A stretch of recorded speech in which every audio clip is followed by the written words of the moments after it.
All right, if you're still using a key to unlock your trailer, the 80s called and they want their technology back. Insert this. This is a quick and easy install that I just got, that we're gonna upgrade this trailer that we're renting out so that we don't have to use 80s and 90s technology anymore. Welcome to the future. All right, let me just show you guys what's in here once you unbox it, right? You're gonna get this, which is really awesome. It's like a guide. It has sticky tape right here so you can stick it on and you can smack it in. It has punch outs already. This is really handy and really helpful when we're putting it. Plus it is foam, so it's gonna help with those scratches. And then you're going to get a couple of keys right here coming out of the box. Quickly open this up. These keys, you have two sets of keys, which is really nice because if you have two doors, you want to put them on there, you can have these for both of your doors, one for both of them or one for each one, however you want to do it. And these keys, obviously, just do the basics, lock, unlock. So if you want to program one key to both doors, you can do that. Front door, back door, something like that. Plus, let's say the batteries die, you can also pull this out right here and have a normal key. So if the batteries do die on you, you can always have that. And then it has, this is kind of cool. So it has a little keychain holder right here, but if it's holding like this, it's tucked away. So if you don't need it, it's out of the way. These are really handy to have. So if you're in a campground and you're going to go away, you can just leave one of these in the truck and then one of these on your keychains or whatever. Or you can do a hide a key or whatever if you ever get back and you're like, if your kids or whatever come back to the trailer before you do, if you're out hiking or whatever. So a lot of different use cases for why a remote fob is also a great idea. And then let's crack this open. Let's see what else we got in here. We have some tools.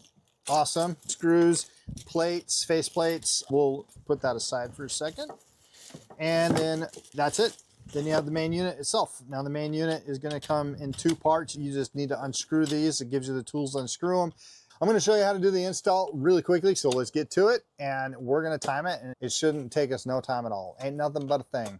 I was gonna use my power tools. What I'm gonna do is in here, I'm gonna showcase how long it takes to actually do it with the tools that they give you. So just in case you are out in the campground and you don't have access to your at-home tools, they do give you a little screwdriver. And I wanted to kind of test that out and say, hey, do I have all the tools that I need in order to do the job? So they give you a little tiny screwdriver. So the first thing we're gonna do before we get it installed is I'm gonna take this plate off, and I'm sure it's gonna need some batteries. Be highly interested if they actually give you batteries, which I don't think they do.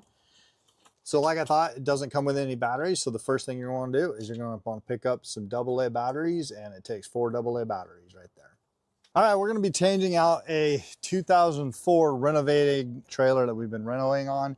And I'm just going to see if it gives you all the tools. And right out of the gate, it does not give me a Phillips. It gives me a tiny, tiny Phillips. I guess it works. So again, I'm trying to use the tools that they give you, and I guess it works. I'd definitely be using like a power screwdriver here. If it works, you can do it in the field a lot faster if you have power tools, obviously.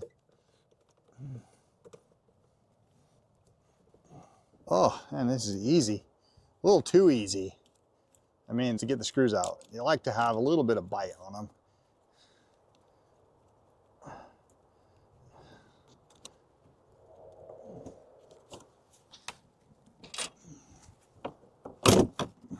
Just like that, the old lock is out. Now we're gonna take the new lock, use the Allen wrench that it came with, take it apart really quick, take the Allen wrench screws out, and it looks like you're gonna need to maybe disconnect the wire. We'll see. Okay, we got it undone. Like I said, you have a little bit of a wire here you're gonna want to disconnect. So do that real quick. So the step one is to get this on the right side. The numbers on the outside. Step two is the faceplate. You get the faceplate secured. This thing's going to be secure, and it's going to help you get step three, which is tying the electrical component and then the backside on there. Okay, let me just take this connection right here, clip it. Now I got it turned on. I'm going to slide this in just a little bit to give us some room to work and find our holes here. This might be the most difficult part, is just aligning the holes. I think we got it. Little tip, connect this thing right here, and that puts you where you need to be. We're catching this a little bit. See how it's catching that door right there? See if we need a new striker plate. We have a new striker plate that came with it. So it's testing the door function. So right here, you just press the reset button 3 times.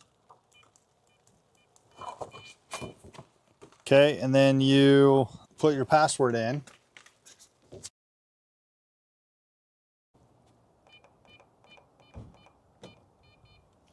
And then and that's how you do a quick install, bringing your camper from the 80s into the future. Plus you have this awesome key fob where you just press lock, it locks it. All right. And then if you want to just, you can check it out right here. Unlock. Just like that, it unlocks it. Then we'll close the door, lock it, hear the beep, and we're good to go. And that's it. That's how you do it.